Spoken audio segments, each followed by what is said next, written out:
Where's your family set up for life? Where do you get to live your life that you always dreamt? Because it's not making 300 grand a year. You learn how to build a business and sell it. That's where you change family trees. Think about percentages instead of dollars. Why would even somebody bother you with a $10,000 decision? You should be making high-level decisions and creating systems all day long. For a young entrepreneur like myself, what are the pitfalls to watch out for? Well, number one is I don't like. What do you think about W-2 guys? So like my W-2 guys that are really killer, I really help them with. What up, Wealth Builders? Today, I've got my richest guest ever. I mean, one of them, definitely. I don't know what half the people are worth, but this guy is worth over $500 million at least. He recently sold a portion of his garage door company for multi-six figures. He is going to continue to build the companies, building other companies as well. They're acquiring, they're syndicating. He is the number one influencer in the home service space. We're going to learn something from a blue collar guy today. I got Tommy Mello. What's up? What's up? Glad to be here. Vegas, baby. I know, dude. Well, you got that blue collar life, but you also are, the business mind. Most of the blue collar guys just, they don't ever really learn that side of it. No, they turn and burn jobs. When you're in the blue collar industry, we're just taught if there's money in the account, we're good. It's kind of like if I got a heartbeat, don't go to the doctor. Yeah. Oh, you want me to fix it? Yeah. All right. Yeah, I'll fix it. And there's this cliche in home services: I'll only fix what's broken. Do you have a new phone? Yeah. Why'd you buy a new phone? It wasn't broken. You wanted a new one. Yeah. Do you have a pair of like Jordans or nice clothes? I just bought these Jordan 1 Travis Scott golf shoes. I got the same ones. Why'd you buy them? Were your old ones bad? I saw the pros wearing them, and I'm like, I want those. You want those? Yeah. Do you think it's okay to sell things people want? Yes. Only sell things that are broken.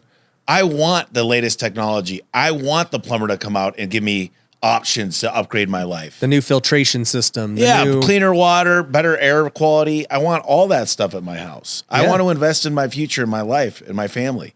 And to not give people options to upgrade everything and to give a better warranty, to not see most home service guys think only fix what's broken and charge them $500 every 3 months for the next 5 years. We just give options to say, we'll take care of everything today. It's all warranty. We show up the same day, nights, weekends, holidays, and we'll fix it right. And by the way, we're safe, meaning that we do background checks and drug tests to make sure that the people coming in your home are like going to be safe around your wife and your 2 little kids. Yeah. And my number one rule, knock the door, don't ring the doorbell. Strangers ring the doorbell, and you got to play with the dog. Got to play with the dog because customers. That's what you're teaching all of your reps. Yeah, so we have a whole training program in Phoenix where we fly everybody out. We're in 20 states, 40 markets. All right.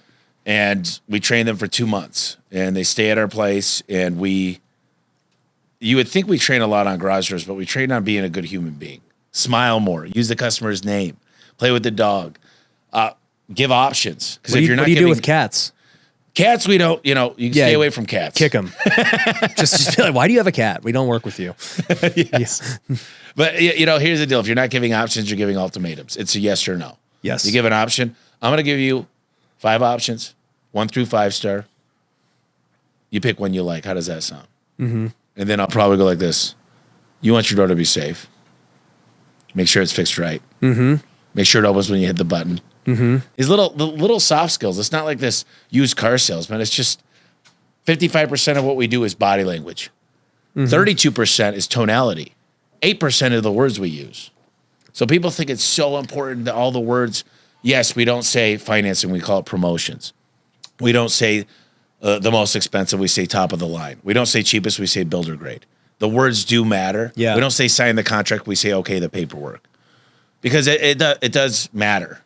But what really matters is being confident. I don't go to a doctor and him write me a prescription if he's like, I think this might work. Yeah. He goes, here's exactly what you need. He already asked me how much I'm exercising, alcohol intake, what supplements I'm on, what vitamins I'm taking, how's my anxiety levels. He asked a lot of questions, looked into my ears, my nose, my mouth, checked my heartbeat. And so he diagnosed the person before the problem. Yeah. And then he gave me the prescription, and he said, where do you want to go fill this up? Mm-hmm. He assumed he's giving you a prescription. And if he doesn't do it right, it's called malpractice. So I tell my guys, we gotta know how to evaluate the door and fix it right the first time. Yeah.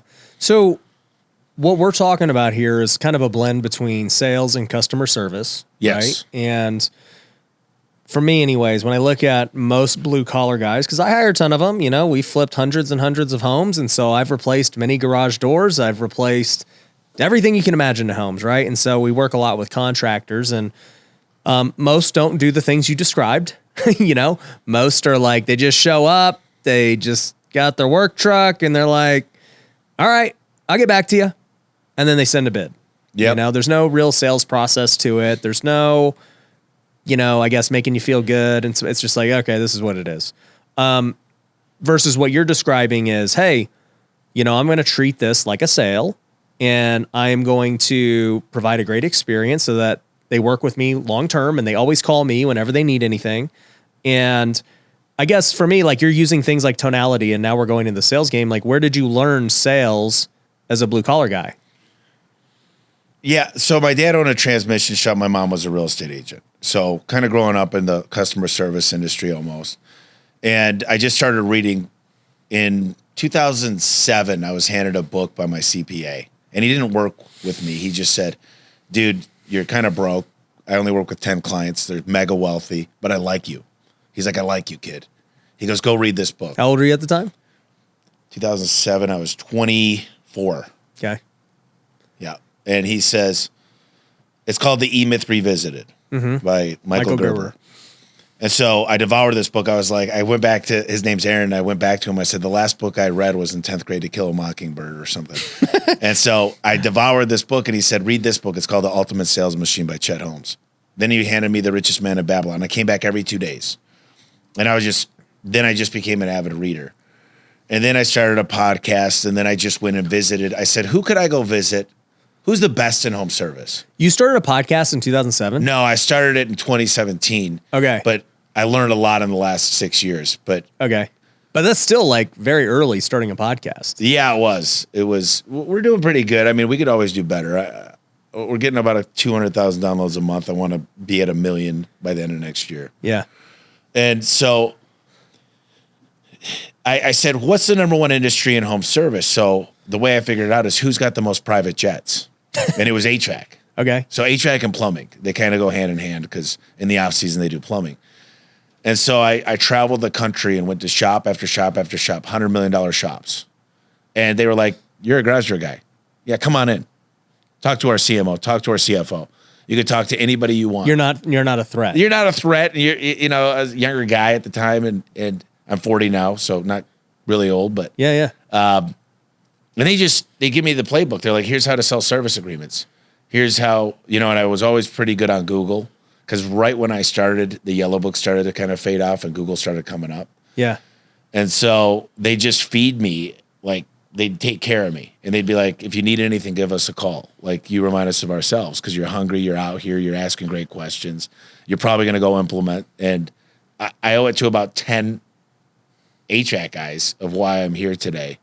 And just being really structured with SOPs and manuals and reading a lot on body language and just the right How did you get those doors open? Because a lot of people hear that like, oh yeah, you found the $100 million shops and then you got them to show you everything, right? That's not a normal thing. And I'm sure you had to work hard and you flew around and you spent time. Like, how did you even open those doors? So usually, like, for example, ServiceTitan's our CRM. ServiceTitan's the largest CRM in home service. I got on in 2016. And when I went to the first ServiceTitan event called Pantheon, that's where I kind of got introduced. I was the first company on ServiceTitan in garage door space, right? So I got to meet all these guys, and I asked a lot of questions. And my number one rule is go for no, got to ask. Because most people don't even ask for the sale. Yeah, they're scared. So you, like one of my buddy, Joe Crisara says, we'll give you the options. And you say, what should we do? You got to ask. So most people are afraid. You'll never go on a date if you don't ask a girl out. Like, there's a simple truth to this. Like, unless you're a beta and she asks you out. Yeah, if you're lucky. Yeah. So it's like one of those things where I just like, if they say no, it's okay. Yeah. But for the more no's I got, there would be a yes in there. And it was a simple formula. If you ask enough people, you're going to get a yes. And then when I go to visit that shop, they'd say, hey, do you know this guy Keegan? And I go, no, can you introduce me? It'd be a warm intro. And then they go, you got to meet this kid, Tommy. He's got a garage door company. You're going to love him. And I'd go out there, ask a lot of questions, try to tell them how humble I am and how much I appreciate it, and actually come bring them a gift. Yep. And say I'm a big fan of, read their book. Yep. And like not just say I'm here, I need stuff. Yeah. I'd go there with like a lot of empathy and be like, I'm really, really humble, empathetic. Thank you so much for doing this. Appreciative. And I want to work on your schedule and when you can make time for me. And you know, the more you could introduce me to people in your company, the better. And they just said, hey, listen, we'd love to show you around. People love when they build a company. They love that people love it. They want to show it off. Yeah. But nobody really asks. Well, also, too, they like to show it off to somebody who, like, understands how hard it is to build what they've, like, you can look at it as a guy who's a business guy and up and coming, and you're like, wow, this is, like, I appreciate this. Well, the air is different. When you walk in a shop like that, like, we're at a couple 100 million, like, you watch productivity, you watch systems in action. Like, you could do 5-10 million, but when you get past, like, a 50 million, like the air is different in the room. And like people know what they're doing. They're all on performance pay. They're all rowing in the same direction. And when you watch it, it's like, it's really cool. You're like, how do you know exactly what to do? Well, I got a manual and I get performance pay and I've got standard operating procedures and I've got checklists. And there's a CRM that spits out KPIs and it's the data in as long as it's correct. So I learned a lot about data integrity. Yeah. Because most people's numbers, I'm like, what's your booking rate? They're like, it's gotta be 90%. I'm like, gotta be 90%? Don't you have a CRM? No, what is it? It's like 82.6%. Yeah. So a lot of times when I'm looking at a company, nobody even knows their financials. You know what I realized, and I'm not anywhere near where you're at, but to me, starting lots of businesses and being around big titans like yourself, to me, it just starts to become that business is just math. Like you figure out something that works and you're like, okay, this is working. People like this offer. People like this way we sold this time around converted way better, right? Let's just do more of that until it doesn't work. Yeah. And then you just run it until it doesn't work. And then you encounter a new problem of, oh crap, we sold too many garage doors and we have none in inventory. Right. Now we have a new problem that we got to go solve. Well, I say nail it and scale it, right? You have all these offers. And so we did this campaign, we'll buy back your old door for our training center. Murdered it. So we brought it back.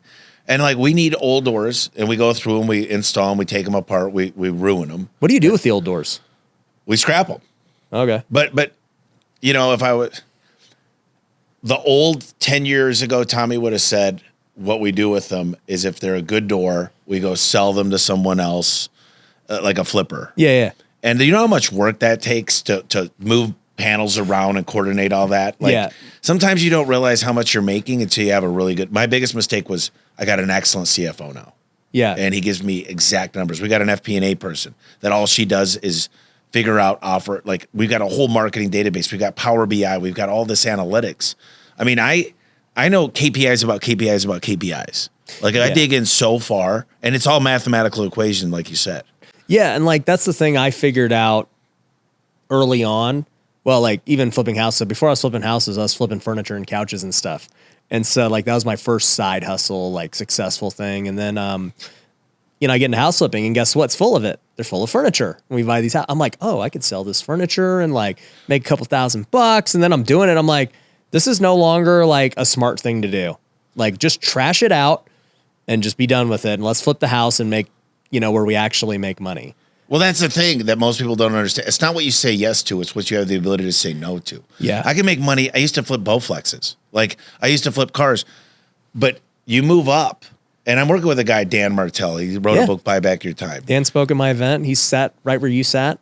He's a smart guy. And he's like, Tommy, I'm like, Dan, you know what pisses me off? I was on the phone with him the other night and I go, what really bothers me is like, I know everybody in the home service space. So if something breaks at one of our apartments or one of our rentals or even our commercial buildings, like I know a plumber that'll do it for 10 grand less. He goes, who cares? Yeah. Think about percentages instead of dollars. Yeah. Like compared to your wealth, what does $10,000 mean? Why would even somebody bother you with a $10,000 decision? Exactly. Like you should be making high level decisions and creating systems all day long. Yep. And I'm like, this is what I tell people. The hustler has to die. Like right now, my hustle that I've always had, it needs to be more analytical important decisions that drive profit and revenue growth. Yeah.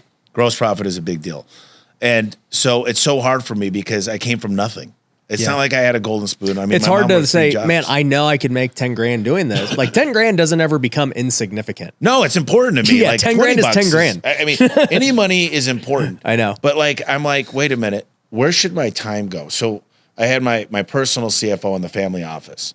I said, build a pivot table of different multiples, like good, better, best, and of 90 million, 100 million, and 110 million. And then let's go back to 3.5 year period, because that's when I'll do the deal. And let's see what I make per day. And it was between $500,000 and $800,000 a day. Yeah. And I said, holy shit, I should not be screwing off with stupid stuff anymore. Like I should not be doing anything that doesn't create profit and revenue. Like exactly. My time, all of a sudden you get a real priority of where your time's going. Yeah. And it's like, I shouldn't be cooking my own meals. I shouldn't be driving myself. Exactly. I should be focused on the big things that matter. And usually it's one big thing. Like Gary Keller wrote The One Thing. Yep. Like so many people are like, I watch them and they go in on a Monday and they're just scrambling. They're like, there's so much to do. And I'm like, really? You got one main thing you should be doing today. Yeah. And there's always a leak in the boat. Figure out the biggest leak, whether it's conversion rate, average ticket, cost per acquisition. It's a simple formula on how to build a budget that people overcomplicate. It's math. It's a simple math. That's what I keep saying. Like that's the big realization I had. I was just like, it's simply math. Like people will create offers that already right from the get-go mathematically make no sense. You're like, no, that will never work. You're like, your COGS are too high. The acquisition cost is too high. There's no lifetime value or ascension with that offer. It can't self-liquidate. There's nothing that would make this offer make any sense, but they don't know. And they're like, but this is what people would pay for it. I can't charge more. And it's like, well, it's not a good offer then. You just can't even sell it. WealthCon's coming back to Vegas January 8th to the 11th. Now, if you've been to our events, you know how epic they are. We have the best time, not only with just great content, great speakers, but we have a lot of fun with the after parties and the masterminds and everything else. And number one, it's probably the best networking opportunity in the entire game. We have over 1,000 investors and entrepreneurs at each one, and this will be no different. In fact, this is gonna be my favorite WealthCon ever. We've got some amazing speakers coming, people like Tim Tebow, Thach Nguyen, Gabrielle Lyon, the list goes on. It is going to be an epic event, and I want to see you there. So if you're interested in attending, get your tickets now because they will not last. Go to wealthcon.org and get them today. Everyone knows that my favorite way to build wealth is through real estate investing. That's the reason that I started Wealthy Investor, where we've trained thousands of students. But here's the thing.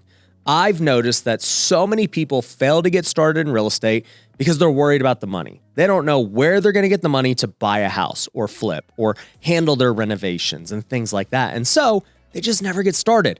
I want to change that. And that's why I created a brand new free course that goes over 5 different ways that you could buy houses without using any of your own money today.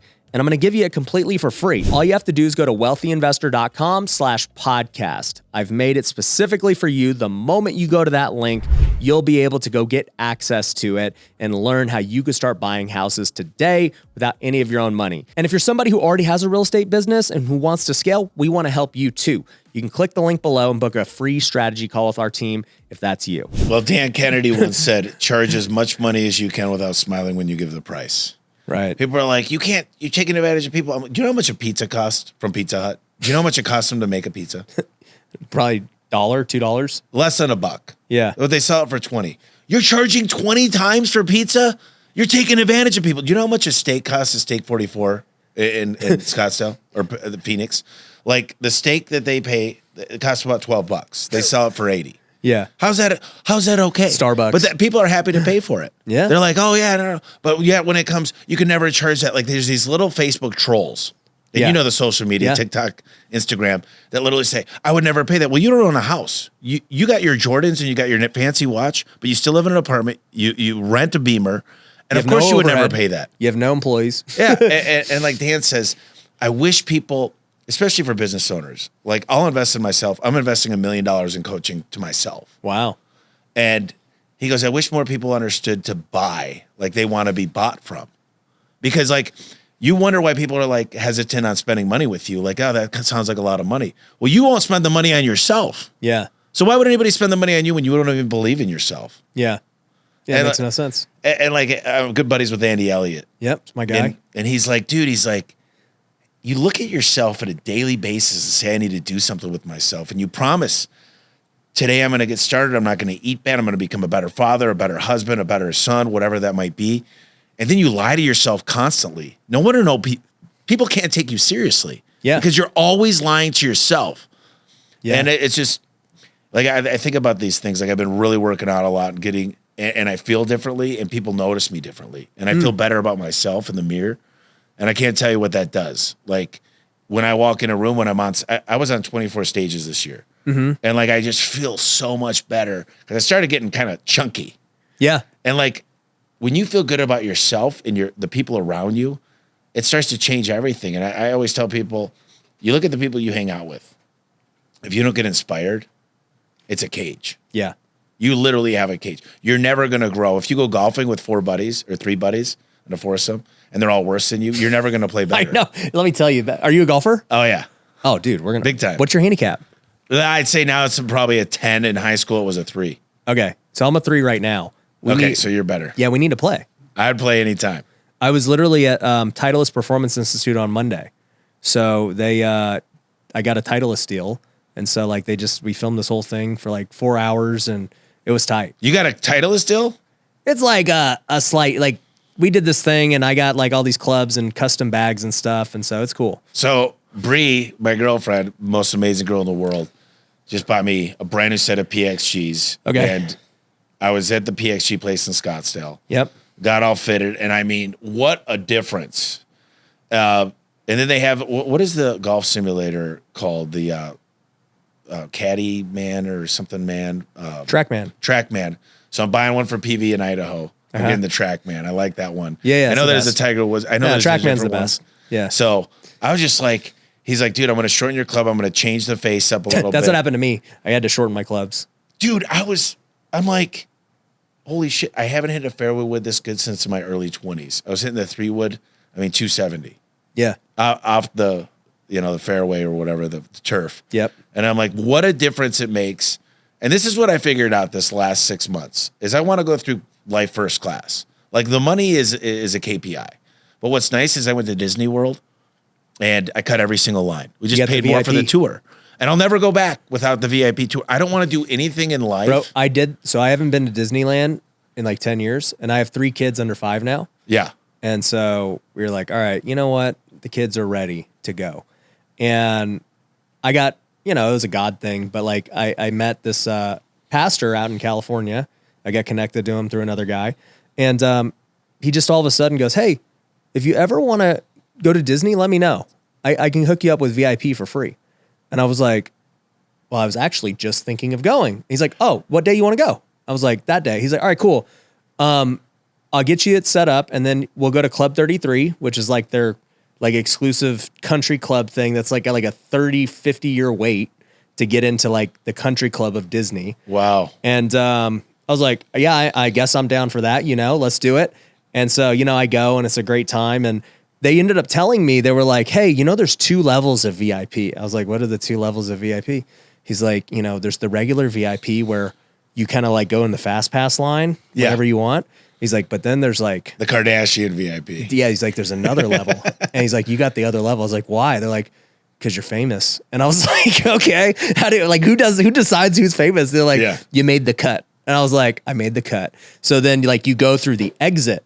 Yeah. And you go, and I'm like, all right. I didn't get that treatment. I was just happy cutting lines. Like I said. But it's all, I would rather be worth over $500 million than, go through the exit at Disneyland. I'm from Detroit. I'm from an hour outside of Detroit. What part? Sterling Heights. Okay. Because I owned property in Saginaw. Saginaw. Yeah. I know Detroit. I know the whole Michigan. I go back a lot.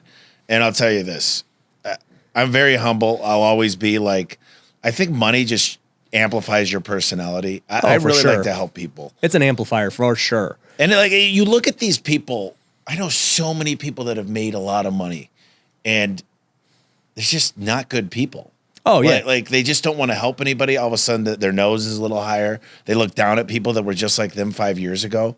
I tell people this all the time. I'm like, look, if you're not generous now, you are not going to be generous all of a sudden when you get money. Like generosity is a mindset. You know, if you don't want to help other people today, money's not going to all of a sudden make you want to help other people. Right. No. But if you're already generous, you already like to serve, you already do these things, money just makes you want to do more of it. Oh, yeah. Yeah. And I always tell people, if you can't save money at $40,000 a year, $200,000 a year, you're not going to save money. Yeah. You got a spending problem. Yeah. Discipline. Yeah. What's funny is you mentioned a bunch of people that, obviously I know and I've had on the show, but all the people you mentioned actually all spoke at my July event, which is random. So like, I first became aware of you because Brandon Turner. Yeah. You were on his show. And Brandon and I were in Jacksonville a couple of weeks ago together. We were rooming actually together. We were roomies. And we were just talking about life and everything and having a good time. And he brought you up. He's like, have you ever interviewed Tommy Mello yet? And I was like, no, who is he? And he's like, oh, dude, you would love Tommy, dude. You guys love, you guys would hit it off. And I was like, anytime anyone tells me like, we'll hit it off, I'm like, all right, let's do it. And, it's funny because I introduced Brandon to Dan Martell. Did Brandon introduce you to Dan? No, I didn't know those two knew each other.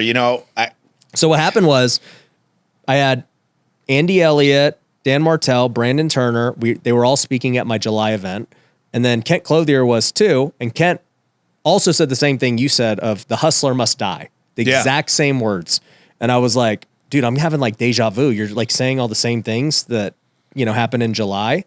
But like, so Brandon, Dan, myself, we all had dinner together on the last night of the event. I mean, we had a great time, and Andy, Andy and Bradley were there, and so it was good. But we were talking about a lot of these things that we're talking about today of like, man, what does the future look like? Because like, we're all trying to like hustle and, build businesses. We're all still young. Yeah. Right. And you have guys who have been like, cause I think everyone's like basically under 40, Dan's, I don't know how old Dan is. Dan is in the mid 44, I think. Yeah. Andy's similar to that. Yeah, you're 40, I'm 34. Brandon, I think is in his upper 30s. Yeah. And so we're all like in that range of like, all right, we got a lot of runway still to go. Yeah. Like, what do we want to do with our lives? And like, what do we want to build towards? And it's like, Brandon's choosing to build a fund and go all in on that. Andy's building, the biggest and best sales training in the world. Dan is building SaaS companies. Kent is, he's got all his real estate and everything else he's doing. And I'm over here. I guess I'm the youngest of the bunch, like late to the party or early, depending on how you want to look at it. Yeah, you gotta, And I'm just like, all right, I'm looking at like all my friends and I'm like, man, there's a lot of ways we can go about this. And there's like lots of paths to success. But I think that's one of the problems with young people today is because they see Tommy and Brandon and Ryan and Andy, they don't know what path to go on. Well, what's out there right now is you got to be very careful who you're following. Yeah. Because I've seen the financial statements of a lot of influencers. Yeah. And what I would tell you is be careful on who you're following. Show up to get some validity because 9 out of 10 are not really who they say they are. Right. Like, Andy and I were talking about 2 weeks ago. He goes, Tommy, do me a favor. Don't meet your heroes. He goes, because they're bullshit. They're fake. He goes, I've been so disappointed with most people I've met because they walk the walk or they talk the talk all over social media, but they don't walk the walk. It's almost like a facade. Yeah. And he said, there's some really good people out there, but he goes, you name the people I looked up to, I don't anymore. And I think it's important that people, when they're younger, a lot of like Grant Cardone's like, why would you ever go to college? And I'm like, yeah, no, I got a master's degree. I went to college, but what'd you get it in? Business. Okay. And was it kind of useless? The experience was what I spoke on stage. And then I hung out with these guys in my master's program that were really good at SEO. And like, I'm working on my garage door site. I mean, this is a long time ago. And they're like, yeah, dude, here's a really good backlink. I'll show you how to do it. And then they'd be like, well, I'll show you how to edit that video a little bit easier. It sounds like garage doors for you was just the vehicle. Like, it seems like you were still always on like the business, entrepreneur, digital side. So. I mean, like I wouldn't even call you like the blue collar guy. Cause in my mind, I'm like, okay, he probably was like fixing garage doors and he got like but it sounds like you were like a business guy from the beginning. Yeah, I would say, I mean, listen, I go meet garage door companies, HVAC, plumbing, electrical. I mean, I got a best practices group that we've we help companies understand their KPIs, how to hire, and just what to focus on. And, you know, my thing is I don't stop thinking. Like I'm always, I think I have obviously ADHD. I mean, I'm all over the place. I know that. Now now that's an embraced trait. Well, if it's for controlled, entrepreneurs. you're smarter than anybody because you can handle more than anybody. And I can handle anxiety. I can handle stress. I'm definitely a hunter. I'm not a farmer. Yeah. And I go after things 100%. And most people are like, they want to start a business for freedom, but then they don't understand they're a slave for the next 10 years and that they got rid of their relationships, their weekends, their kid, they're a horrible parent. And I'm like, wait a minute. I asked, so I had 800 people in my event. I said, who here wants to sell in the next 5 years? 40% of the hands went up. I said, so what do you guys want? If you don't want to build a company that's worth selling, where's your family set up for life? Where do you get to live your life that you always dreamt? Because it's not making 300 grand a year. That's the moment when you learn how to build a business and sell it. And I know because I'm speaking from experience. That's where you make forever Crazy money. Yeah. That's where you change family trees. Mm-hmm. And we changed 25 family trees when we did a deal this past December. And now I can rinse and repeat. And there's nothing I'm touching. Literally, there's no deal that I've looked at that I can't pull up 500 million out. So, and people are like, well, that's crazy. And it feels like monopoly money. But I'm like, how many family trees can we change? How do we get the employees invested? And how do we do equity incentive programs? And how do we do performance pay? And how do we get them all rolling in the same direction and change lives? Mm-hmm. Like literally, like these people, I'm like, why did you start a business? Where do you want your life to be? Well, I wouldn't imagine my life without this business. So the business became your identity. And are you happy? And, happy is not really you're happy and sad throughout the day, but is your mindset optimistic? Are you a positive person? And a lot of these business owners like, I hate my freaking employees. They don't work as hard as I do. They don't show up when I need them most. So they got this attitude of a culture of they hate their employees. Yeah. They hate their customers. They hate it when the phone rings. Yeah. Their marriage is on the fritz. Yeah. They're about to lose their second house. I just look at them like, you went into business for more freedom, and yet you've got this never-ending job, no holidays, no vacations, and you don't love it.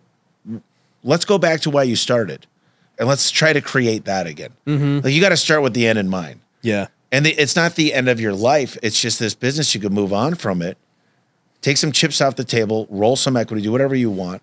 And when you have money, opportunities find you. Mm-hmm. Like I know Kent Clothier, I was part of a 100 million mastermind for a while. Okay.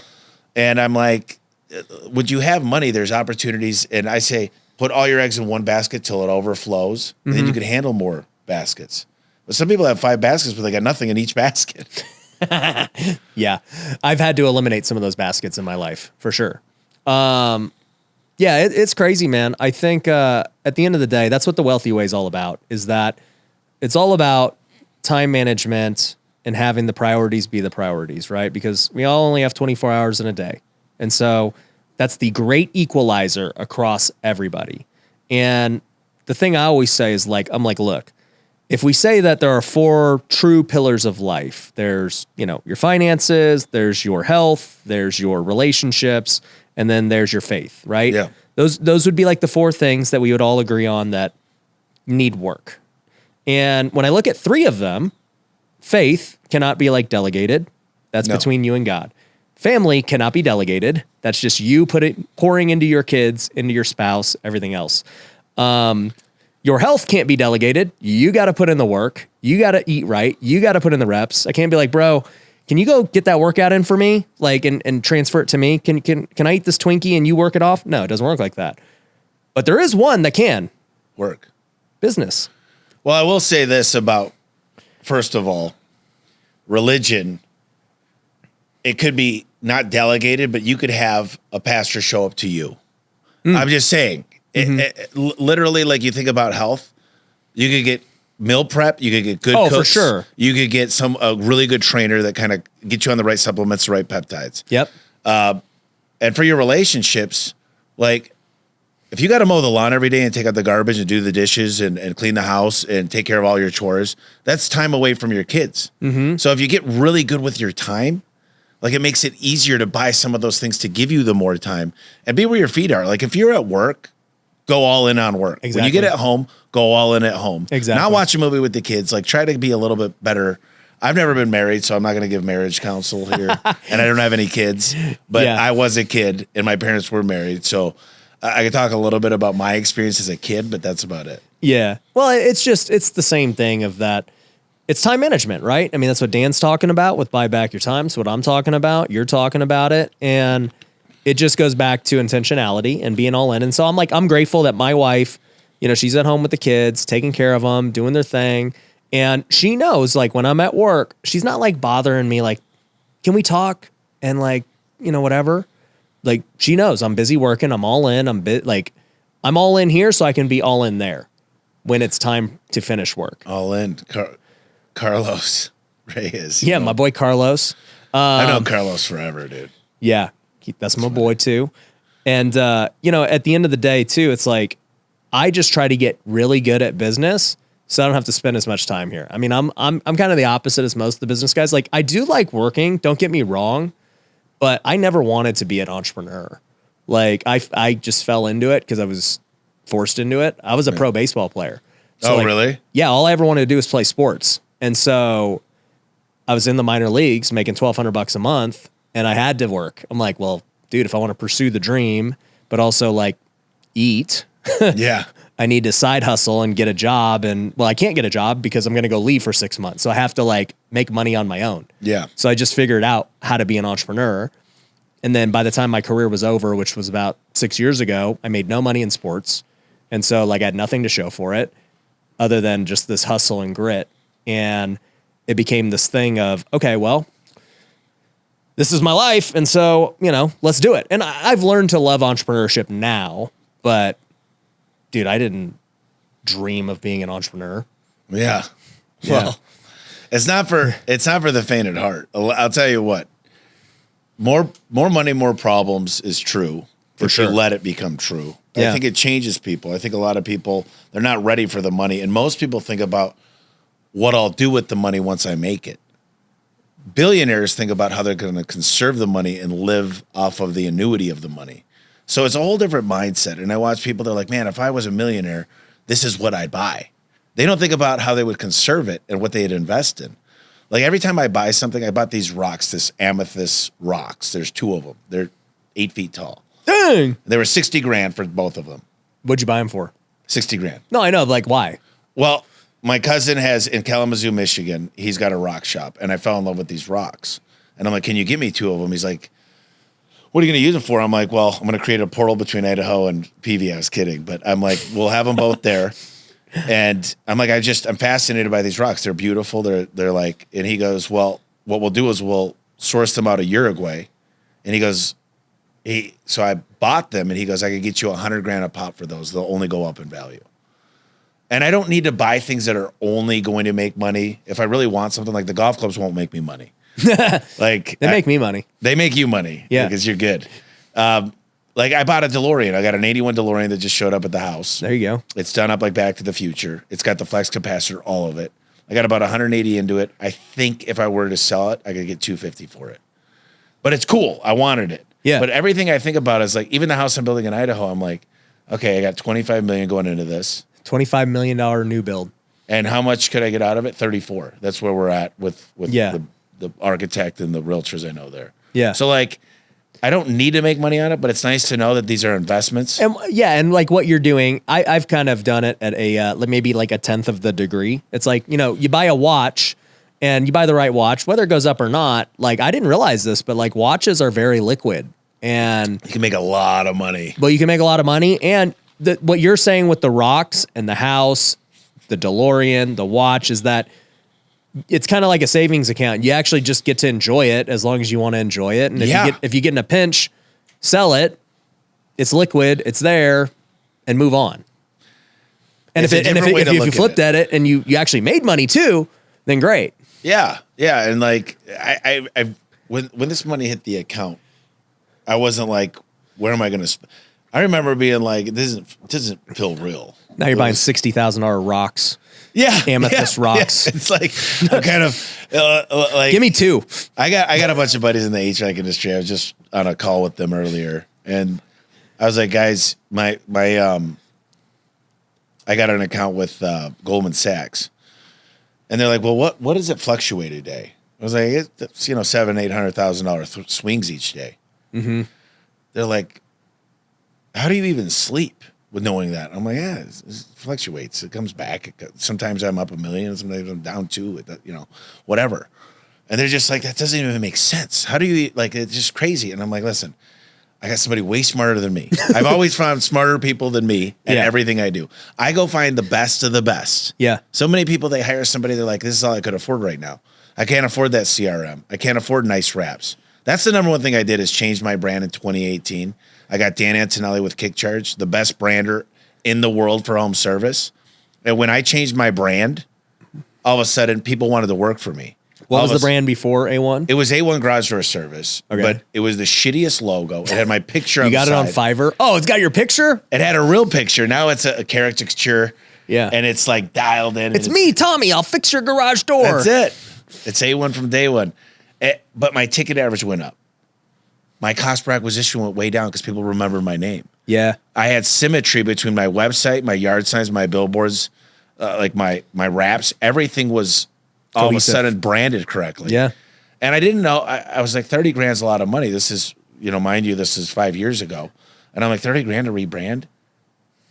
I went from 40 million to 200 million. And I was still big back then, but. Yeah, I mean, 40 million a year is big. Yeah. What are the profit margins in the garage door business? So most companies I know are hovering between 5 and 10%. Is that most service-based businesses? Yeah, I mean, they say healthy for a home service business is 15. I'm a lot higher than that. Just because your prices are higher? They're paying no, for because we got service. economies of scale. I buy better. I get like the average CSR. Most companies could take 20 calls a day. Ours take 40 opportunities a day. So think about it. My phone's ringing all day. I'm in every single zone. Because you're a marketing beast. Yeah. So literally, like my CSRs have more call volume, so we could book more phone calls. I could pay them more. And so if you're paying your person $20 an hour, booking 20 calls a day, and I'm paying 30 booking 40, you'd have to pay 40. I'm paying 30. So I'm saving 25% on that CSR. And they get to make more money. They make more money and you have less people you need to hire. The economies of scale are when people understand that piece of why scaling in the same industry, some people think you should own your clientele. Like I'm going to sell them a hot water heater. I'm going to go into HVAC. I'm going to sell them a roof. Keep them hungry. I don't want to do everything for my clients. I'm a specialist at garage doors, and we're getting into some storage, right? Mm-hmm. I'm a specialist. We're the best of the best. When you say storage doors. The storage that hangs down from the ceiling. Yeah. To put a Christmas tree on. Like I'm in the garage already. You got stuff everywhere. Do you want us to install some storage racks in here? It's just that storage. So the racks. I thought you were talking about like a garage door for storage. Well, we can do units. those too, but we stayed out of commercial for the most part. But it's all residential. I'm obsessed with marketing. Like if you ask me one thing I love more than anything in the world, I love marketing. So you were on Cardone's podcast, and I've been to Cardone's office many times. And the one thing I always hear Grant talk about that's so interesting that people don't know is he's always like, yeah, people see me as a sales guy, and that's like how I came up. He's like, but the skill that I really have is marketing. Right. And the saying we have over here is that marketing is senior to sales. And I've realized that to be so true is that it all starts with marketing. And if you suck at marketing, good luck. You could be, there's a company in Vegas, my buddy just sold it for $110 million. And he had 3 guys that were the best sales guys in the world. Their average ticket was $24,000 on a 5-ton unit. They were very, very good. Not great at lead generation, but you could get to 100 million kind of with amazing sales and being decent at lead gen. But if you want to become a multi-billionaire, you got to invest in your brand. You got to be you got to be good on a lot of channels. You got to understand your numbers. And so I think sales are very, very important because marketing and sales could hide anything in a company. But if you had to tell me, pick one more important, I think marketing is 10 times more important now. Yeah, no, I agree. And I think with the rise of social media and everything, you're just starting to see it now even more prevalent of like, guys, not only is marketing important, but brand is important. Personal brand is important. So it's like, why are you making podcasts? We're talking about what's the best use of your time. Yeah. And, you got this company that's making hundreds of millions and the podcast isn't nearly, bringing in that, right? So why would you think that the podcast is worth your time? Well, the podcast gives me access. I could have the number one person in HR in the world. I could have the number one marketer for LSA on Google. I could have the number one person for call center outbound. The call center is where the podcast is how I gather information. I mean, I'm here if I wanted to find out anything I want. Like, I enjoy this stuff, first of all. Like, this is what I enjoy more than anything in the world. Take the money out of it. It's a hobby. It's fun. It's super fun, and I get a lot of education, but I'll tell you this. There's so many opportunities the podcast gives. Like, I would not be where I'm at today without my podcast. It's called The Home Service Expert. But now it's more transition to business, because if you're selling donuts, if you're selling real estate, you still got customer service, you still got KPIs, you still got to do marketing. It's the same. It's really just a different widget.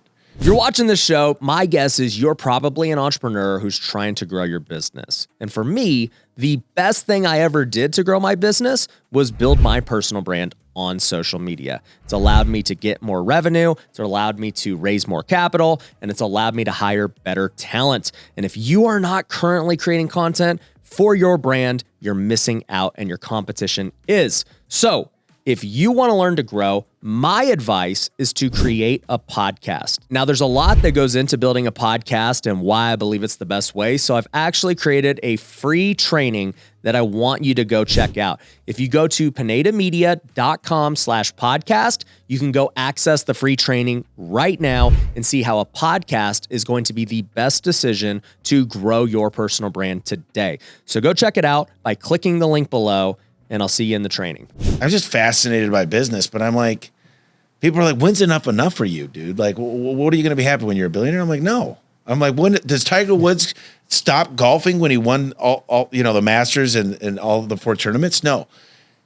Tiger Woods enjoys golf. Yeah. Like this, unlike you, I enjoy entrepreneurship more than anything in my life. Yeah. Like, this is what I was meant to do. Mm-hmm. And if I could change enough family trees and pay it forward and help enough people, like, I don't look over my back because I don't screw people. If I shake your hand, I'm keeping my word. I'm not like this slimy guy selling courses and tricking people and saying you're going to become a billionaire if you start this home service company. Listen to what I say.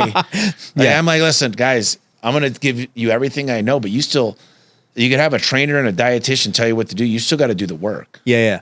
So I could help. I could tell you the mistakes I've made, because nobody's failed more than me. I'm the biggest failure on this planet. What's the biggest failure you've had? I mean, I've had the biggest mistake I've ever made was taking a job on that I probably should have never taken. I charged a high price. I had 20 warranty calls. I ended up having to pay another company to fix it.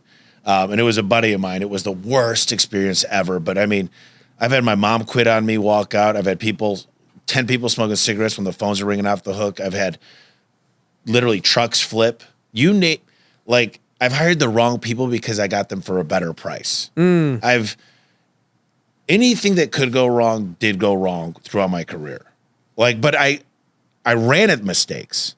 I'm like, let's just get this out of the way. Yeah. Let's fall down and get back up and not make the same mistake twice. Most people are so risk adverse. Yeah. They're like, I can't make a mistake. We can't afford that right now. And I'm like, what would it be like if you were a $100 million company? What would you be doing? Would you be buying the best? Like, when I started buying new trucks and realized what accelerated depreciation is, and the Augusta tax rule, and I started buying buildings and using cost segregation studies, like, I didn't realize there was this new tax code. And then I started talking to smarter people. I'm like, wait a minute, I could keep some of this money? I could buy new trucks and not have them break down? Yeah. I thought I was like this ninja buying old Dakotas for $2,000 and wrapping why does them. nobody else do this? Yeah. I'm like, why doesn't everybody else have an in-house mechanic? Dumb. An in-house mechanic. That's good. I had 2 full-time mechanics in-house. Because he had all these broken down trucks all the time. That's funny. So with guys like Cardone, he's recently gotten into the service space, right? They're starting to buy up. Brandon Dellison. Yep, with Brandon. He spoke at his event. Yep. So Brandon is running all that, and I've had Brandon here, I've had Gary Brecka here, all these guys, and I was picking Brandon's brain about it, and I'm like, just tell me, like, what's your guys' plan with all this? Yeah, $3 billion. That's what they want to do. Yeah. And he's like, we're going to start a stock market. We're going to do all these crazy things for small business. And, they're obviously going and using their marketing skills, their business skills, their sales skills to take these service-based companies that don't really ever get taught that stuff. And, they're going to try and take them over, scale them, all that stuff. What do you think of what they're doing? So I'm doing something similar, but I got a different approach. My thing is I don't make they make the majority of their money from their free courses, and they sell the education to help them. They sell the education. That's where 70% of their income comes from. If I had to guess, like I've been to their studio, I've been in Scottsdale a million times at their place. Well, he said that Cardone Ventures, which is, part acquisition, part education. They're going to do over 100 million probably in just education sales. And that's where the primary money's coming from. Like, I'll tell you this. I'm a home service guy through and through. I can tell you about roofing. I can tell you about pest control. I can tell you about any single gutter companies. I can tell you about concrete coating. And I've been in the trenches. I was the guy fixing garage doors. I was the guy talking to mom and grandma. Like, I just think it's really hard to be really great at something and then go in. What they're going to realize real quick is the companies that are worth getting behind are going to need money. They're not just going to give you a piece of their company. Yeah. Right? So I think it's just as much work to take a small company and make them like medium than to take a massive company and 10x it. Right. Because you got a good founder, a good leader, a good culture, and you could compound it. You just could get behind people. And there's only so many massive companies available. And the deal is like, who would you rather work with?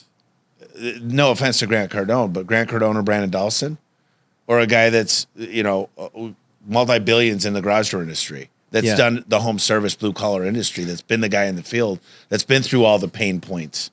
Because I got 20 years experience. And I had a landscaping company, which I'm allergic to grass. So that was tough. That's funny. Well, I would say, I guess there's always a market for everything, right? Because, I was looking this up the other day and I was like, man, I wonder, because, I didn't realize that that's how Brandon made his money selling business operating system. Because I knew he had sold his first company for like a crazy multiple. It was like 77 multiple. Yeah, well, did he tell you about that? Yeah. How the FTC and like he was actually he was letting his clients have ownership of the company. So he could sell much bigger tickets because they get equity. And it's a really cool model. Like with Grant Cardone, he goes, do you think Brandon's full of shit? Or do you think is he just a good bullshitter? I'm like, I don't know, man. He sounds pretty good to me. Yeah. So I didn't know what the first company was. And then I realized, it was like a business operating system company. They would just go in and train businesses on this new operating system. I was like, I wonder what these other companies are making. And so I looked it up. I was like, all right, the most famous one is probably EOS with traction. And Gino Wickman, he was on my podcast. Yeah. And I'm like, what does EOS make? And I looked it up and they're over 9 figures a year in revenue. And I was like, how are they doing it? Like, they just have business coaches that they certify and they let them do their thing. And then I was looking up like strategic coach and what they were making. And Dan Sullivan. Yep.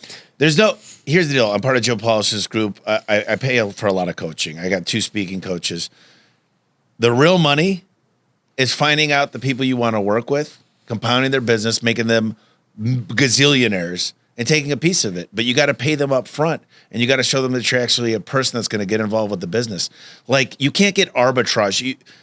Like, the problem with most of these sales organizations is without the person who built the sales, like, you can't remove the leader because they're kind of like Andy Elliott and Jeremy Minor and all these guys. Like, they built the brand around them, like ClickFunnels, Russell Brunson. Like, you got to remove yourself. Like, no one thinks, they might think A1 Garage or Service, but not a client. They're not saying, oh, Tommy Mello, we're going to have him come out. So, like, well, you're not selling information, though. It's different. It is different. And, the margins on that information are 50 to 60%. Yeah. It's great margin.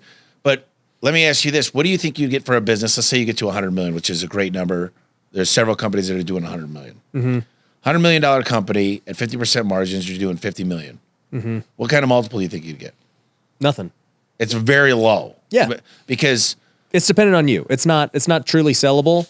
Because like even, with Grant, it's like, all right, I don't know what he's basing his worth on the valuation and, how much of it is 10X and what is 10X worth without him. And, there's this whole thing, right? And the same thing is true with like Dave Ramsey. He's been doing it a really long time. And I think he officially became like the first debt-free billionaire.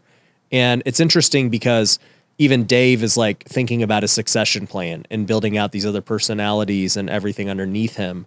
And, you know, Grant's trying to do that too with Brandon and Jared and, you know, all these other guys. And education and info is just not something that's really ever sold, right? Like Tony Robbins can't sell, you know, it's him. And yeah, that's whatever that's happens, happens. And those are lifestyle businesses. They make a ton of money and you got cash flow. But ultimately, this is what I told you before we started. Arbitrage is the craziest. It's better than drug dealing. I mean, dealing drugs. It's like you could buy a business for a multiple of 3 and you might be worth 10 the day you buy it. So you go buy 100 of these companies. Let's say they're $1 million a piece, $1 million of EBITDA. You pay $3 million for them. So you buy 100, you spend $300 million. You're worth $1 billion.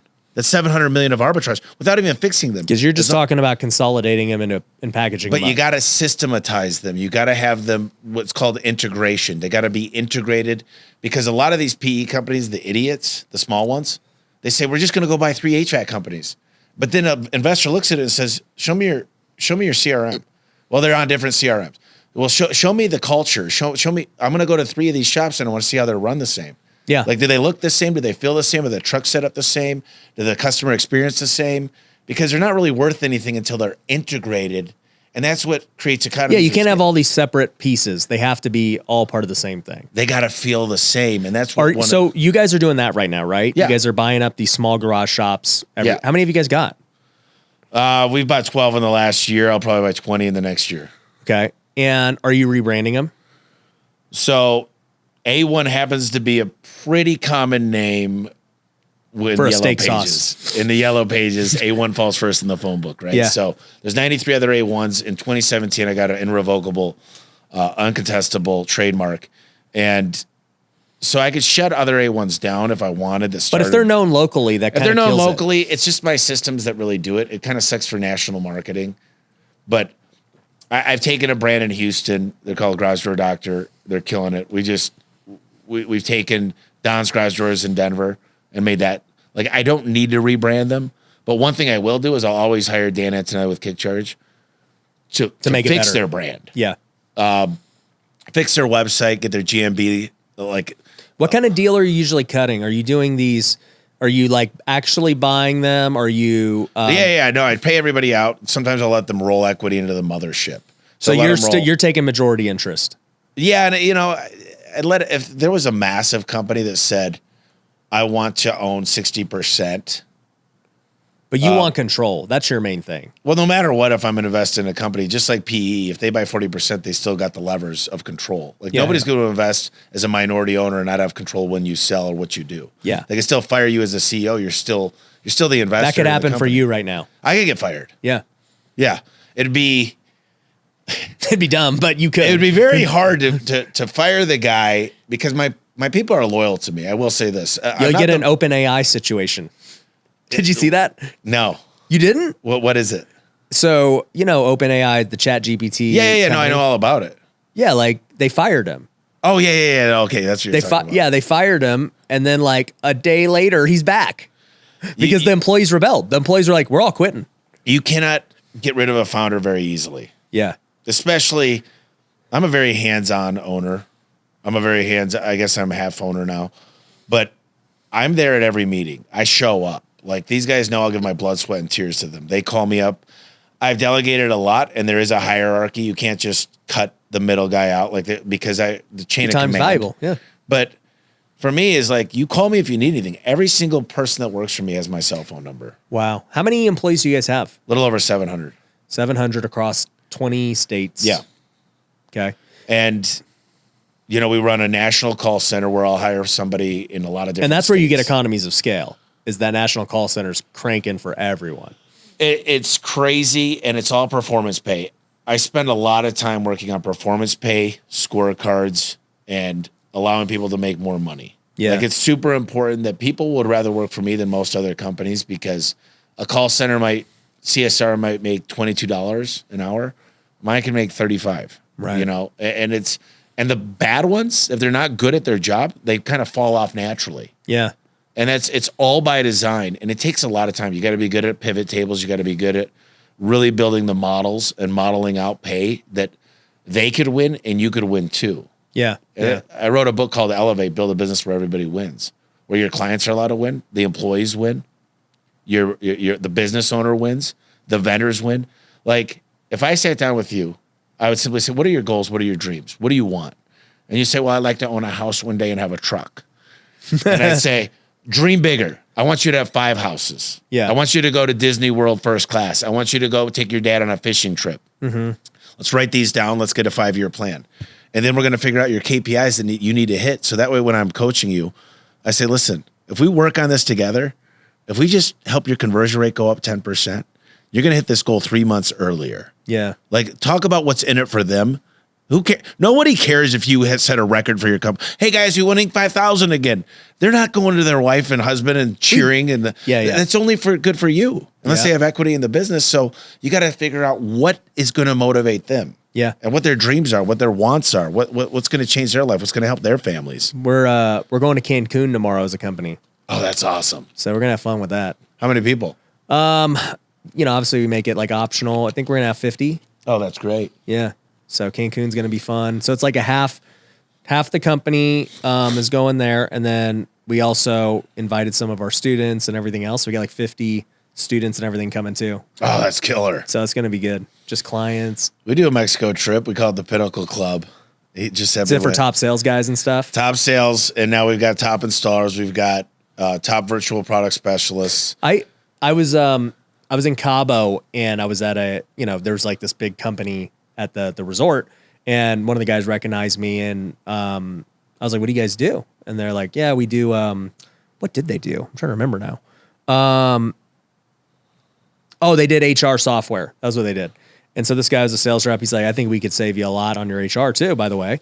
And he was like, I was like, so who's here? And he's like, it's the top 1% of the company, in the sales team and everything else. And for me, I've never had a job. So I haven't. Everything I've done has just been winging it and talking to smart people. And I'm like, oh yeah, that makes sense. Tommy does that. I should probably start doing that too. Yeah. And like you too, you mentioned this earlier and I never really said anything about it, but I love the podcast for that reason too. The fact that I can just pick your brain, Brandon's brain, Grant's brain, everyone's brain is insane. And then you build a relationship and that leads to opportunities and more doors, and it's stupid. So it's a door opener, and it's a garage door opener. It's a garage door opener, and you accumulate. The garage door is the smile of your home. It's 40% of your curb appeal, and it's the number 1 ROI. You think your kitchens and bathrooms are the number 1 ROI. Remodel Magazine, unbiased third party. Bro, when you see a nice modern garage door, you're like, dude, that looks good.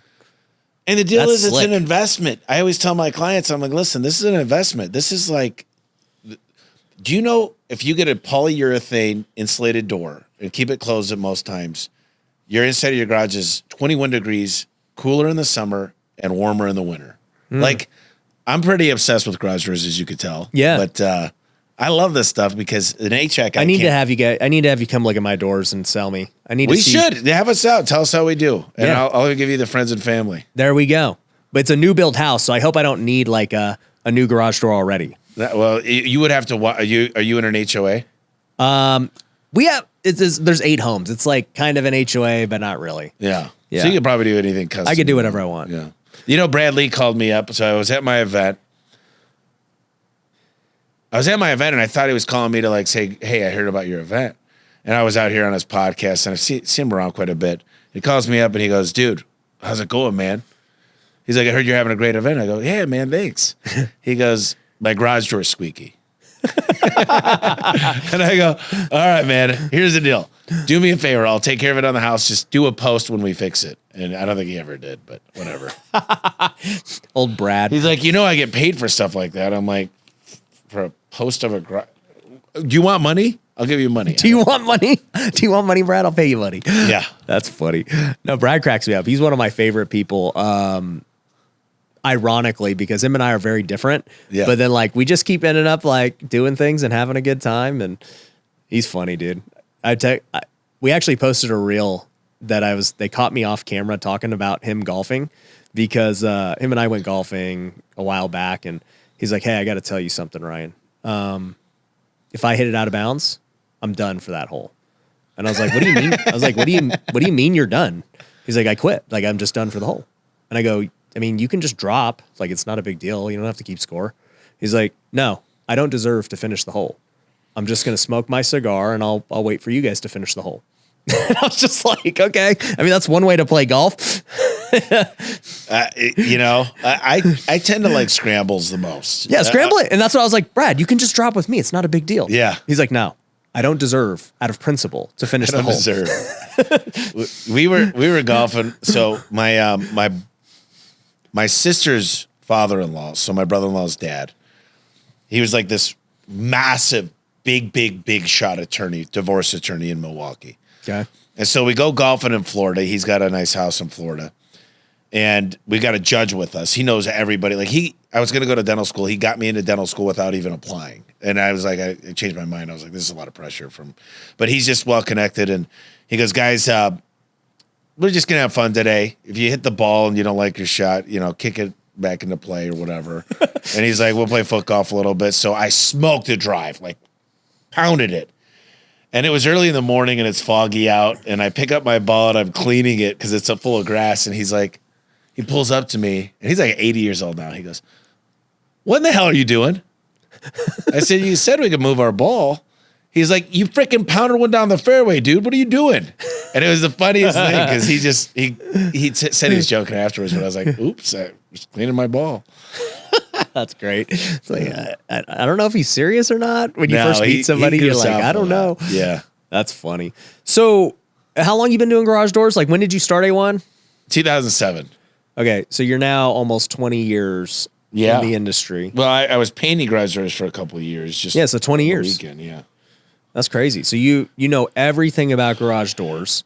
Yeah, I think I know a lot. I've seen a lot compared to like some of these owners that I meet that are just like, they love to be the tradesmen.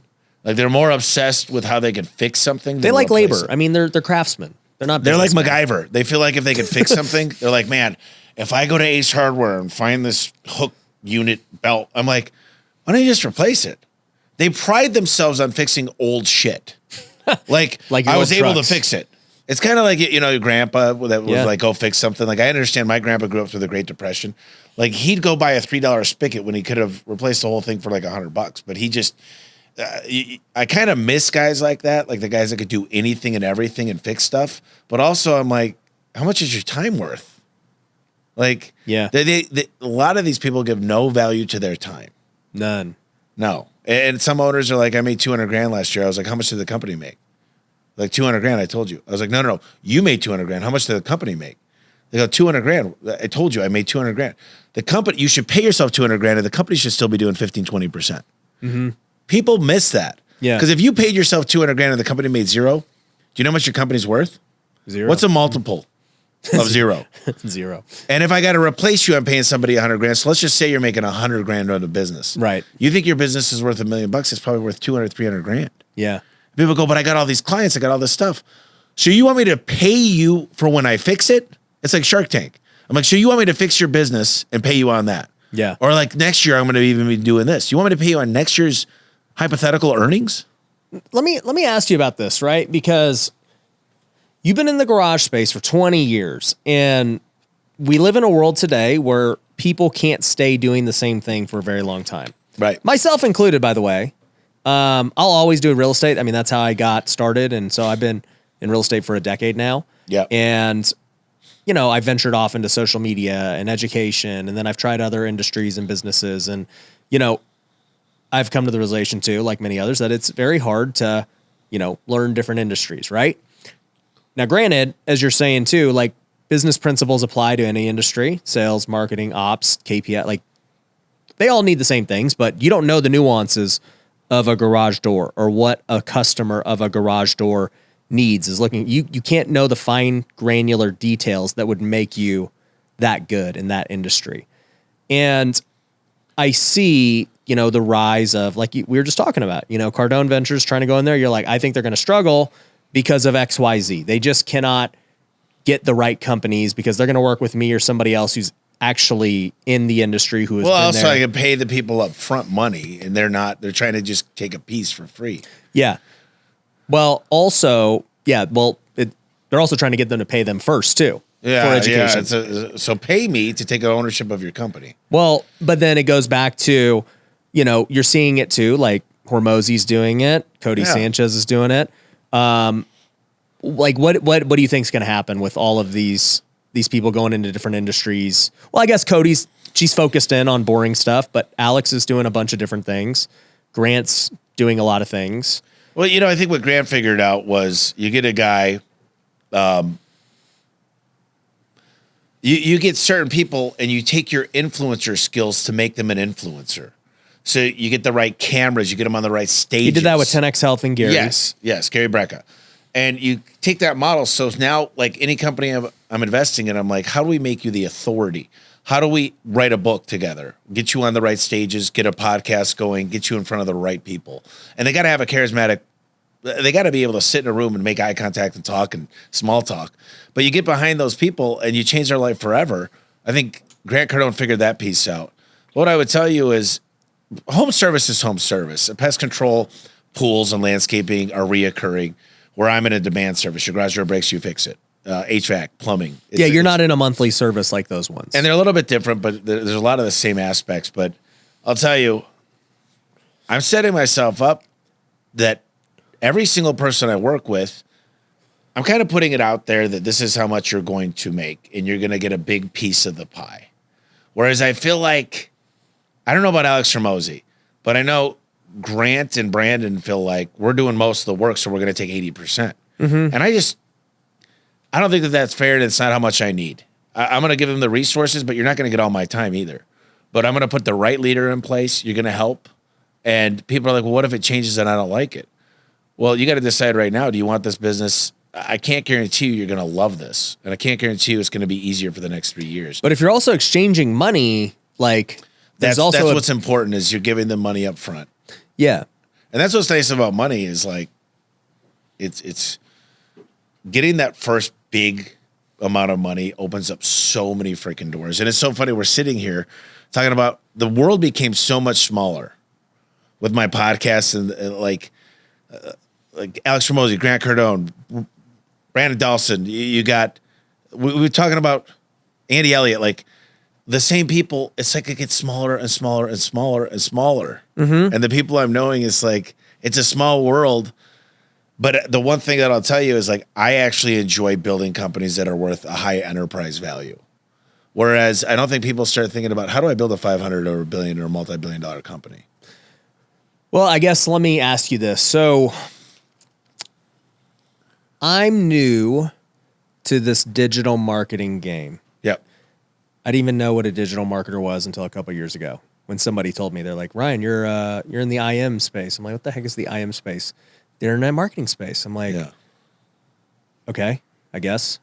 And they're like, I didn't even run ads or anything. I just started making social media content. That's how we got leads. Yep. I didn't start running ads until like a couple of years ago. And as I got into the space, I started to realize that a lot of internet marketers, they made their money in internet marketing, which is fine. I don't really care. Sell education, make money. It's all good. But I felt like many of them have maybe like a identity crisis a little bit and thinking that they have to prove themselves still because they didn't like have a real business. Yeah. That's what I think many of them struggle with because it's just a weird thing I noticed. Cause like the first time I ever interviewed Grant, it was like a couple of years ago and he was like, Ryan, you got a CPA firm. I had recently sold my CPA firm. But he's like, you got a CPA firm. You got a real business, dude. You own real estate. That's a real business. I was like, what's a fake business? I thought a business is just something that makes money and services people. Like what's a fake business? And then I kept hearing it from other people too who were in this space. And I was like, people really are insecure about how they make money. That was what I took from it anyways. Yeah. Because for me, I grew up never even caring about any of this. I was like, dude, I play baseball. I'm trying to go like make millions playing baseball. Okay. Then I'm gonna get into this. Okay. I became a millionaire flipping houses, like running crews and, owning real estate, taking debt, like hiring guys like you and just like flipped hundreds and hundreds of homes. And then I realized, oh man, this internet thing is actually like way easier and way more scalable and way more I still flip 100 homes, but I'm like, I need to focus my attention here. This is not scalable, nor sellable, nor anything. Right. It's a good cash flow business if you do it right. So then I focus over here, and then I start realizing that people have these like insecurities and everything. And so when I meet guys like you who kind of like followed the same path of, hey, I'm like running my business and like I'm servicing and doing like things locally, I guess, Yeah. And then you go to the digital space because you realize that this is a huge opportunity to go to the next level. Well, let me just explain. I don't need to sell. I always tell people, you enter my program, I don't make a profit on it. I'm just hiring the best of the best. I don't need the money. I got a newsletter. I don't make money from the newsletter. I'm coming out with a trade magazine. I won't make any money from it. My end goal is to pick the 2 or 3% of the people I like and take their businesses and scale the shit out of them. Because each one of them will be worth $1 billion. So this is more of a trial for me. We're dating before we get married. Mm-hmm. So everybody's like, man, I made all this money in my courses. I'm like, yeah, you made a couple $1 million. You get the right owner, the right founder, the right systems, the right marketing.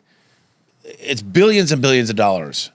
People don't understand that the small thinking I see, and I know you got to start somewhere. Trust me. I know that because I was mowing lawns as a kid. I was shoveling snow. Like, I get it. But now my brain is just wired differently. It's like what's happened in my life is wired it in a certain way that I'm like, I don't need to make money. Like, people know me. They're what point did that shift? Because really, everybody starts like, I have to make money. So like, you don't just go straight to that point. So the money, I always had money the last 10 years. Like, I've always had a lot of money in the account, a lot of money in my retirement. I maxed out all my stuff. But I didn't really know what money was until like this last year. And then I saw the money working for me. Well, you had a massive exit, right? Yeah, it was a big financial. Like, do you think your mindset was this 3 years ago, 5 years ago? No, because I didn't understand that it was real. It's not real till it hits your account. It's not real till you get through a process. It's not real. Like 5 years ago, were you even thinking about selling, or were you like, hey, like, let's just make the business better today so I can make more money? No, I was never thinking. I was like, why would I ever sell? I got a cash cow spitting off cash. Yeah. And then all of a sudden, I formed a board of advisors, and Tom Howard flew out, and we went to Oregano's. And he goes, Tommy, he works for a service tech, and he goes, obviously we were going to do an IPO. The IPO market's in the shitter right now. Yeah. And he goes, you ever hear the saying, pigs get fat and hogs get slaughtered? I go, yeah. He goes, you got to know when to get out. He goes, let's go back to your place and let's watch The Big Short. And we watched kind of the movie about the bubble. And he goes, we started whiteboarding, and he goes, I'd do a deal here if I were you, why the market is so hot and the multiples are so high. So I called up the president of my company. I said, I'm ready to go. We're doing a deal. What year is this? This was last summer. Oh, okay. Got it. And we did a quality of earnings, did an audited financials, built the team up, made it look beautiful, did a SIP. And we went to a process and met a great partner, very happy with them.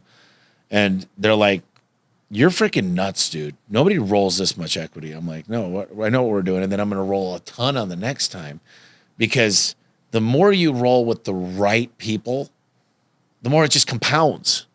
And I'm like, the one thing I know now is I've got a great team behind me. Like Andrew Carnegie said, take away my steel mills, take away my real estate, take away my wealth. Leave me with my core team. I'll have it all back in 3 years. And I've got a hell of a team. And I know the team, we've been through this. I could do this now over and over again. It's like you nail it and scale it. You go back in and do what you know how to do because you made all the mistakes. You've seen it. I've got metaphorically bruises and cuts all over that I remember that we're not going to do that. And it's really racehorses wear blinders for a reason. If you could stay extremely focused. And then I got coaches like, Dan Martell teaching me stuff. And I've got, Joe Polish and, I'm hanging out with Andy Elliott and I'm literally getting around the people of where my deficiencies are, but I'm strengthening my strengths as well. Mm-hmm. Like, I don't want to be well-rounded. I want to be the best of the best, and I want to hire for everything else. You want to be a 99 everywhere. Yeah, 10X is better than 2X. That's a good book. Yeah, I just talked to Ben Hardy the other day. Great guy. Mm-hmm. Yeah, I actually read that. I mean, it's new, so it's recent. But, it's an interesting concept thinking about, Yeah, 2xing is pretty easy. Just do more, right? Yeah. But to 10x, you have to actually reinvent. And Well, that's what I told Grant. He goes, what does 10X mean to you? I said, 10X is like, you need to think way outside of the box. 10X, you need to think about, like, it's easy to double, like you said, but you really got to figure out ways to not only raise ticket averages, but to get new clients in a whole different way. You got to, like, go outside of what everybody's saying and do the opposite. You got to think about new marketing channels, affiliate deals, ambassador marketing. Like the shit I'm working on. Like, I don't have a goal of being the largest garage door company. I want to take the whole freaking industry and own it all. Yeah. And I want to dominate beyond domination. Like, the legacy will be he took over. There was no competitors. It was a monopoly. Have you thought about production line? So I've got a manufacturer for my garage door parts that I'll probably roll into the next deal. Yeah. But my specialty is going to be like the affiliate, the ambassador program, think about this, pest control, right? They're in houses and garages. Where's the number one entryway for pests? The bottom of the garage door, the bottom rubber. Boom. And I can put garage door catchers, sell them leads. When you paint your garage, if you paint your whole house, why would you paint the garage when it's an old wood piece of crap? Before we paint it, let's replace it. Think about moving companies. You're moving into a house, storage. Like, through affiliate marketing, I believe I could get about 30x more leads than I'm getting today. And I've got an assembly line to build technicians. An assembly line. I can handle 100 new techs per month. Yeah, you know what's interesting is, like, even as I'm thinking about your industry, because I like just running through exercises in my mind of how I would do it. I'm like, okay, he wants to 10x. What could he do? And so the first thing I was like, all right, well, what if he owned every aspect of the supply chain? Like, Yeah, so there's vertical, there's horizontal. Yeah. I'm like, that's one way. You know, you're talking about But the then you're going into affiliates. something. That's way harder. The manufacturing, what are you going to save? Maybe you save 10 points, right? Yeah. You save 10%, but You take on so much risk. I'd love to show you the math if I've got 50 jobs a day. And I've got a higher conversion rate, higher service to sales, higher booking rate, and a triple average ticket. Mm-hmm. And then I turn on everything they're not. They're not working nights or weekends. They don't even have their hours on their website. Their website doesn't have any domain authority. All I do is a 3-to-1 redirect to their website. I'm number one in that market. I've got the highest domain ranking in home service because I've been doing SEO on it myself for 12 years. Yeah. And I guess You still run your own SEO? I still do most of the backlinks and a lot of the content, but I've got another guy I pay $20,000 a month to. I mean, yeah, I've got a lot of stuff. I got a separate company that just is the GMB optimization and the citation. You created your own marketing company within the company. And I just feel like I'm at the very beginning. I feel like I'm in the fetal stages. I came to that conclusion too. I was like, I have to create my own marketing company. There's no other way to do this to scale. Like, you hire out all these agencies to do this stuff for you. And yeah, like, they got their theories and whatever, right? And you just realize, like, they're never invested in your business the way you are. Like, you just have to do it yourself at scale. You begin to learn what they know and become a specialist and hire the people. That's what's so nice is, like, well, yeah, I hired, but that's how I came to that conclusion. I'm like, all right, I see what you do. There's no reason I can't just do that in-house. Let me learn a new technique from this guy. Yeah, you get specialists working within your company that are focused on just your company. Like, for example, PR. I've never met a great firm at PR. They're just doing enough. But you get somebody focused on PR, like help a reporter out and all these things, and there's all these opportunities. Like, we were just on the news earlier because this family got flooded out. There was no insurance for the flood insurance when there was that big rainstorm, right? And this family needed help. And one of my guys is like, would you do this? I'm like, yeah, we'll replace the door. And then my director of marketing called me out. He says, hey, can you go to this house? The news is going to shoot a segment on it. I'm like, I didn't want anything. Like, literally, like, a lot of people do that just for the publicity. Yeah. But I was like, yeah, that's awesome. We'll all go there. We had this with you going to do the hockey. Golden Knights, yeah. The Golden Knights. So it's pretty cool, man. And I just, like, there's never enough is enough is enough. I think it was Bradley was saying, some people say when I get to $1 million a week or $1 million a month, I'll be happy.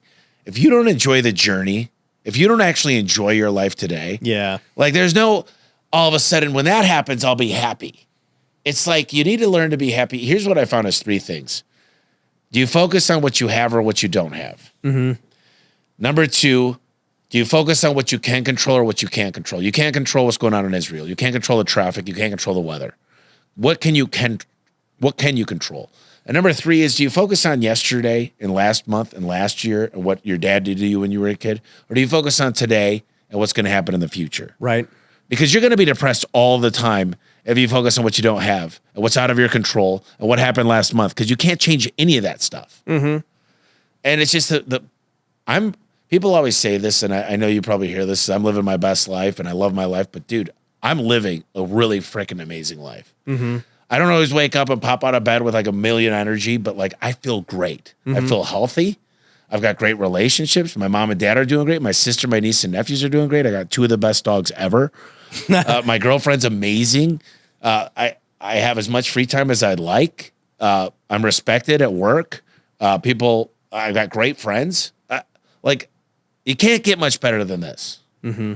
And it's like the money didn't change anything. People are like, man, you can never let people know where you live. The employees come over. They're my coworkers. They come over all the time. And like, they can't see your house. It's like a really expensive house. I'm like, they help me get it. What do you think they think I live in? They know how much we have open book management. They know I do pretty good. Yeah. Where do they think it came from? Yeah.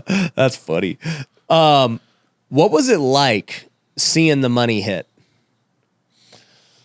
Well, they go through 30 days when you're transferring over $100 million. It's got to go through this. The government's got to look at it, and it's a 30-day holding period.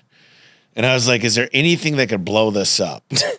And they're like, stay around little kids. Or stay away from little kids. They're like, no car accidents, don't drink and drive. Yeah. And I just want to lock myself in a room for 30 days. But like the money went in, and I logged into my Goldman account. It was all set up, and I'm like, it's real. It was like, it still feels like a really fun game of Monopoly because there's no way. And then within a couple of months, I'm watching, and what would happen is we invest in the S&P 500, right? Mm-hmm. But we invest in the best dividend stocks.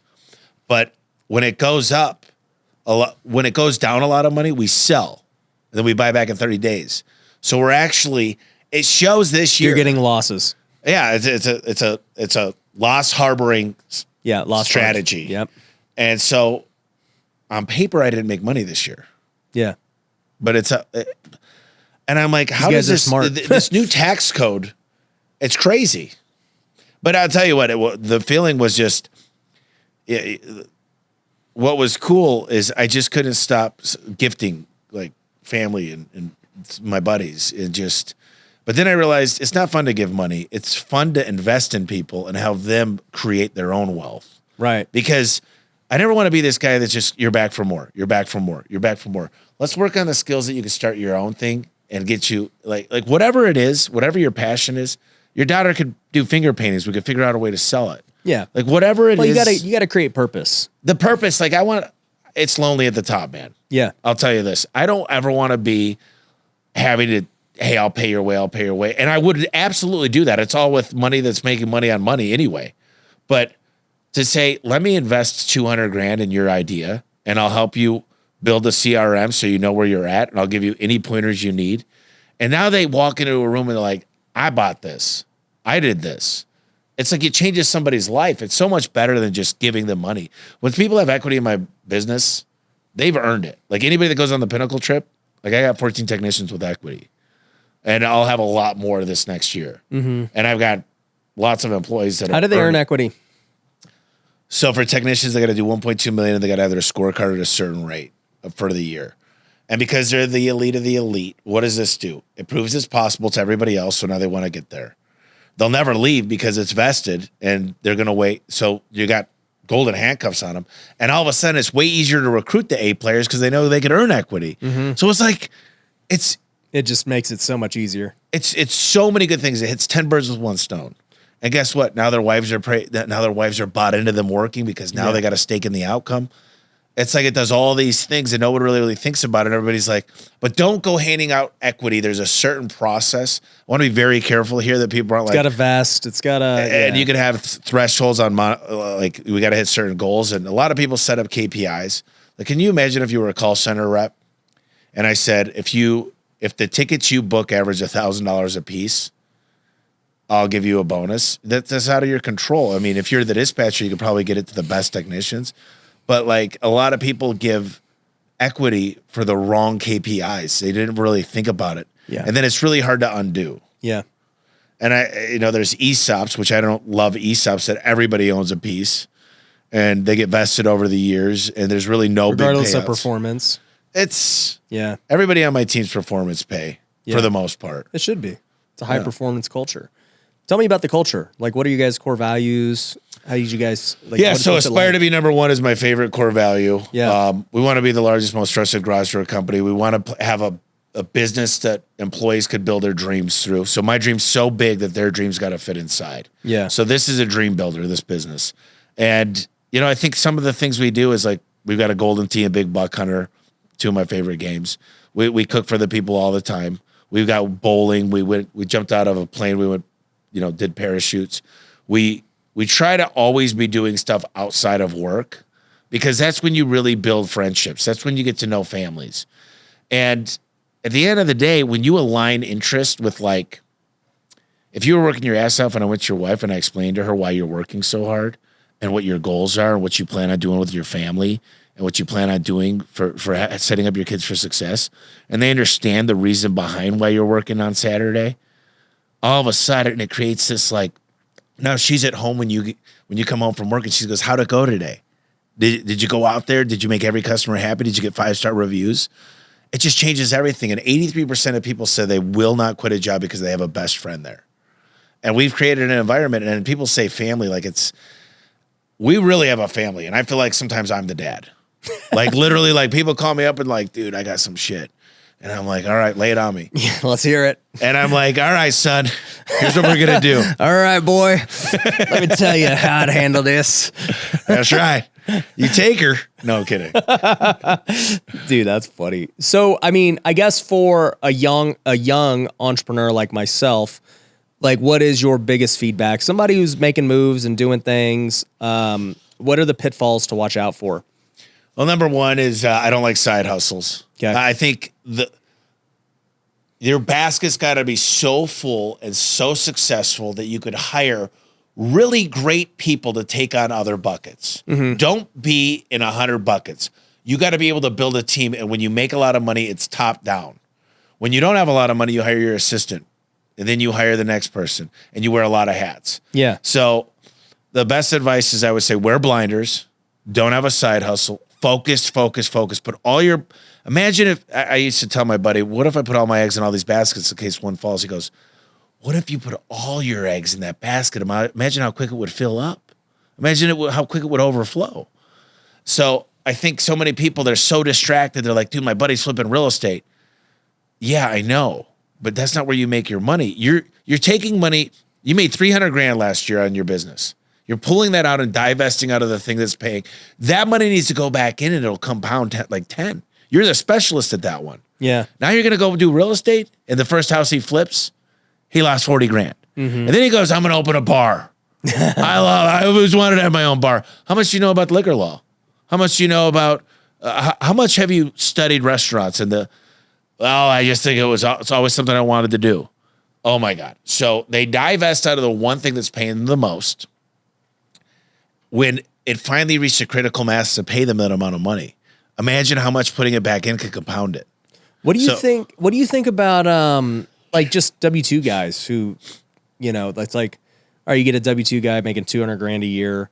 They're obviously very good at their job and their career, but they're not necessarily like they're kind of capped out.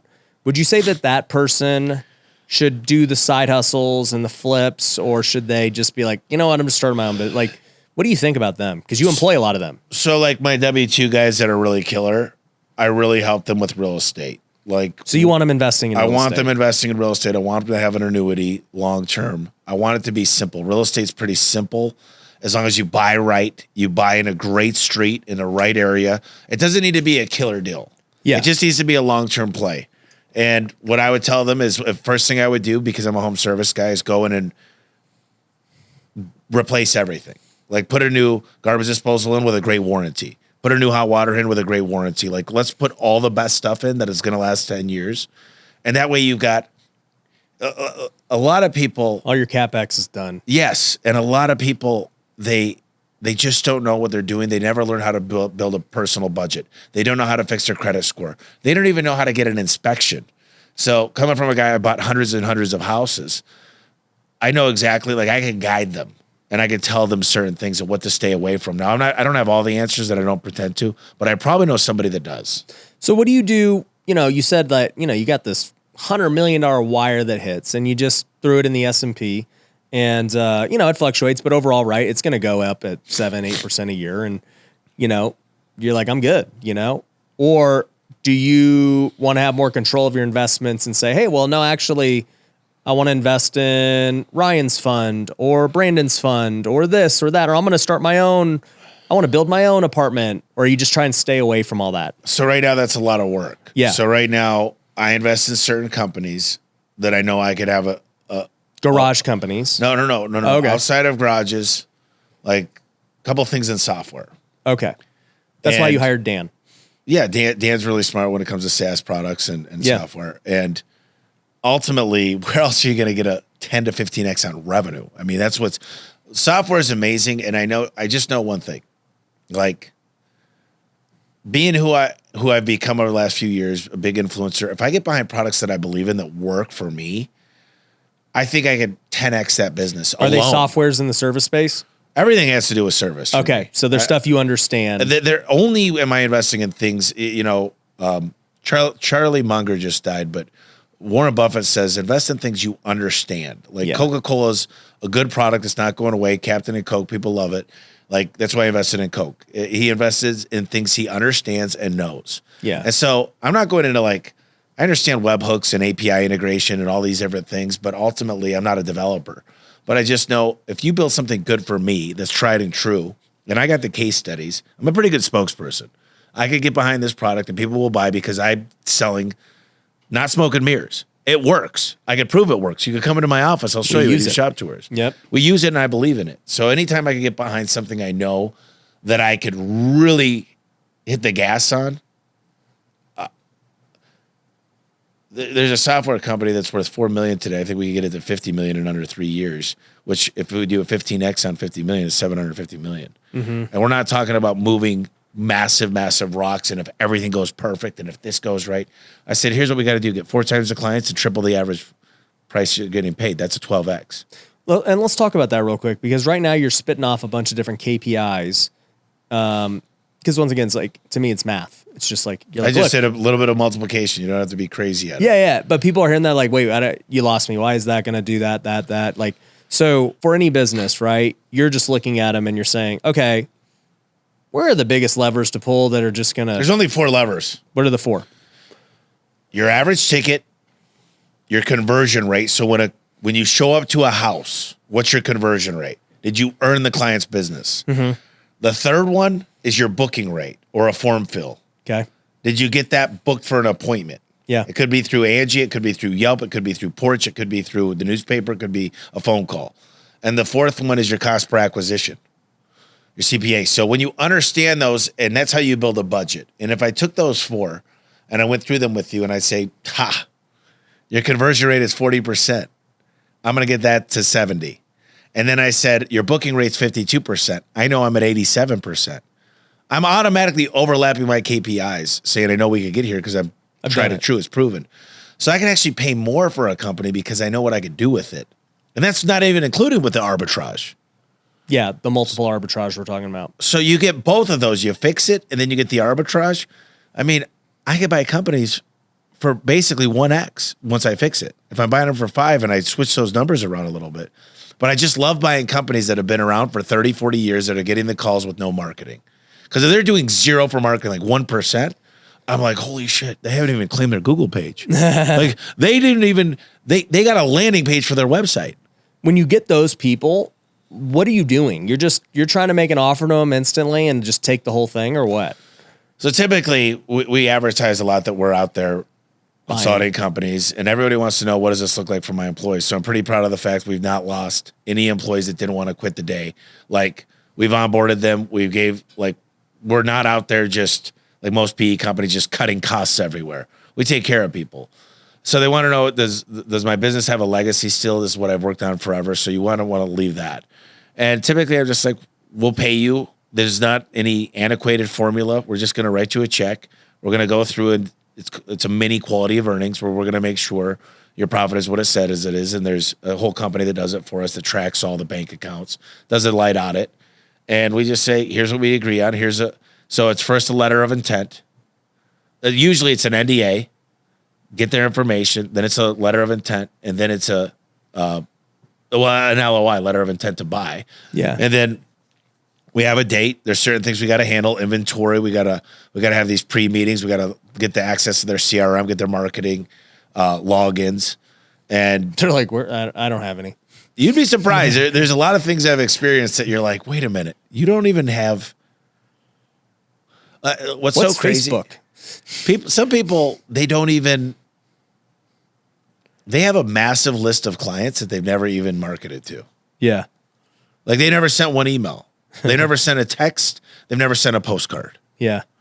I've got 900,000 people on my database. 950. Yeah. And that's just a cash cow. We made $1 million last month off of our list, and we only sent out 6 emails. I'm hiring a full-time person for SMS and email. Yeah. That's all their job's going to be. So then I got to figure out how to take my list, because I didn't have opt-ins early on. So now I got to get that whole list. I got to find somebody that specializes in taking a list and get it SMS compliant, because that's a huge deal too. You heard about, Valvoline with the huge $30 million lawsuit. You can't just, in real estate, I don't know how they get away with it. We do it a lot. Yeah. And I know all about, luckily, so I have a company called Lead Geeks. Okay. And I haven't participated in the last 7 years. Well, we founded Motivated Seller Leads. We did 500 a day back in the day. We ranked number 1 for Sell My House Fast. And so, we were working with my buddy Jared. Jared Vidalis. Yeah, Jared. And so a girl I dated, Hillary, and they were all partners, and they're like, we need leads. So me and Dustin started working on lead gen, and we're like, we're getting hundreds a day, and you guys aren't closing them. And this is a long time ago. And I'm like, so I learned a lot about skip tracing and how this all worked. And that's how I met Carlos, because Jared and Carlos were good buddies. And yeah, but that was a cool cat, man. And they had the call center together, and yeah, they back in the day, they were selling supplements together. Like, it's crazy where we all ended up. But Jared, I was always a garage door guy, no matter what, through thick and thin. They're like, but you also a real estate guy. I was a little bit. Yeah. Like, I learned enough to be. But they go in, you're in the home space. Yeah. But yeah, what's funny is, I met those guys back in 2015. I met Carlos and Sal. Yeah, and Carlos actually sent me a postcard on one of my properties, and that was part of how we met. And I called him. I was like, "Hey, dude, it's a nice picture of your family, man." Yeah, the family picture. Yeah, and then I met Jared, and Jared's Danielle. funny. Yep, and what's funny about him is he was always the smart guy. It's like, if Carlos is the hustler, it's not that Carlos isn't smart, but Carlos is the hustler, and he'll just pound through everything. And then Jared's the engineer mind. And, yeah.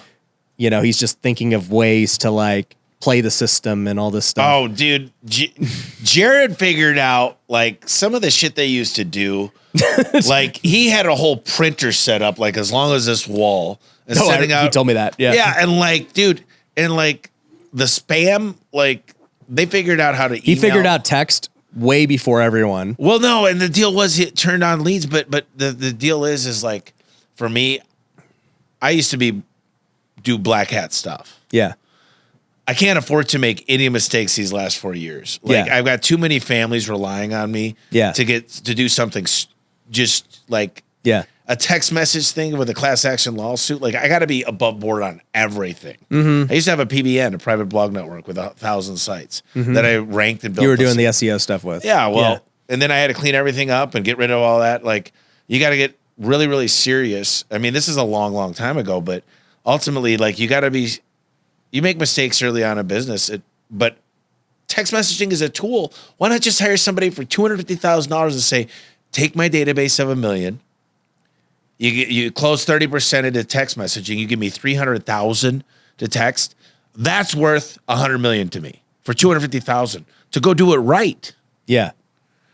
And just stay compliant, because I know, listen, my luck is I'm going to get caught. Like, I can't do anything without getting caught. Like, I just know, do everything above board, like drive the speed limit, put on your seatbelt, like just do shit right. Yeah. Because the chance of you getting caught is like 100%.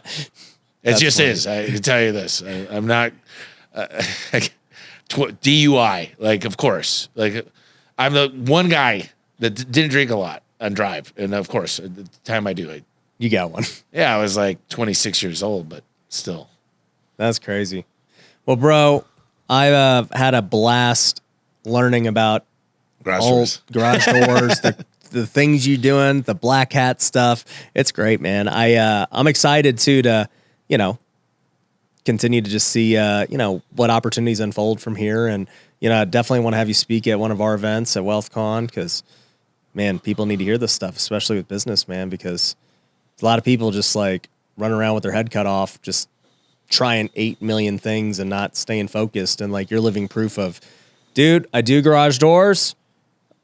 Been doing it 20 years. It's worked out pretty good. And I'm going to keep doing it the next 20 years. Like, it's all good. Yeah. No, this has been great, man. Yeah. I really think I walked around your studio and just upstairs, downstairs, what you guys are setting up. And one of the things that I really appreciate about being here is you became a content machine. And you needed 2 studios for when Grant comes in or Gary's V is here. And like, I just love, and you guys are so open to share. And it's very rare you find somebody that's just like, I'm going to open my doors. You can see everything. They're like, Giuseppe, go around. You can take pictures, do whatever you want. And I'm like, take as many pictures as you freaking could. We need this shit. So he's like going undocumented. Like, hey, why does he have my social? What's he doing? Yeah. No, but you got a great thing going. I think we're going to be good friends. I really appreciate it. We'll have to play golf. Well, as long as you play golf, like, I'm good. Anyone who plays golf is my friend. Give me a good golf joke before we end. Yeah. A good golf tip. Golf joke. Oh, golf joke. I thought you were saying, let's go on a golf trip. I was like, all right, let's go. A golf joke. Dude, I don't know any golf joke. I'm actually new to golf, so I don't know. You're new to golf? Well, dude, I played baseball my whole life, so they didn't allow us to swing a golf. You're a 3 handicap and you're new?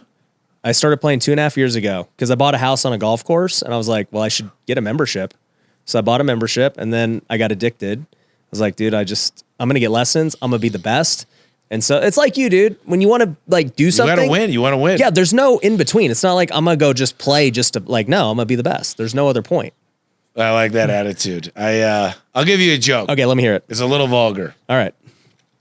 Good thing it's at the end. We could cut it out or keep it. We'll see. Yeah, you guys cut it out. So this guy, he goes golf for normal foursome every week, his buddies.